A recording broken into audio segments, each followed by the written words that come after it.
নমস্কার বন্ধুরা, রূপসা কিচেনে অনেক অনেক স্বাগত জানিয়ে আজকে আমি শঙ্কর মাছের ঝাল বানাবো। তার জন্য পেঁয়াজ, কাঁচা লঙ্কা, আদা, রসুন, টমেটো নিয়ে নিয়েছি। এগুলোকে ছাড়িয়ে নেবো। তো বন্ধুরা, তোমাদের কার কার শঙ্কর মাছের ঝাল ভালো লাগে অবশ্যই আমাকে কমেন্ট করো। তো আমি ভিডিও বানাচ্ছি বলে দেওরের ছেলে এসে বললো যে মাছের কী রেসিপি করবে। তো আমি বললাম শঙ্কর মাছের ঝাল বানাবো।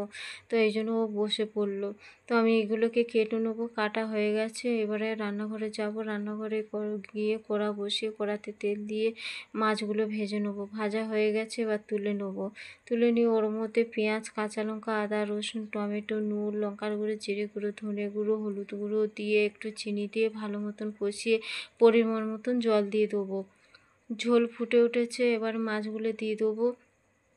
দিয়ে আর একটু ফুটিয়ে নেবো। তো আমার শঙ্কর মাছের ঝাল রেডি হয়ে গেছে। এবার গরম মশলা দিয়ে নামিয়ে নেবো। তো দেখতেই পাচ্ছেন বন্ধুরা, খুব সুন্দর হয়েছে, কালারও ভালো এসছে। এভাবে বাড়িতে বানান, নিজেও খান, সবাইকে খাওয়ান। যদি ভিডিওটা ভালো লেগে থাকে অবশ্যই লাইক, কমেন্ট, শেয়ার, সাবস্ক্রাইব করতে ভুলবেন না। দেখা হচ্ছে পরবর্তী ভিডিওতে।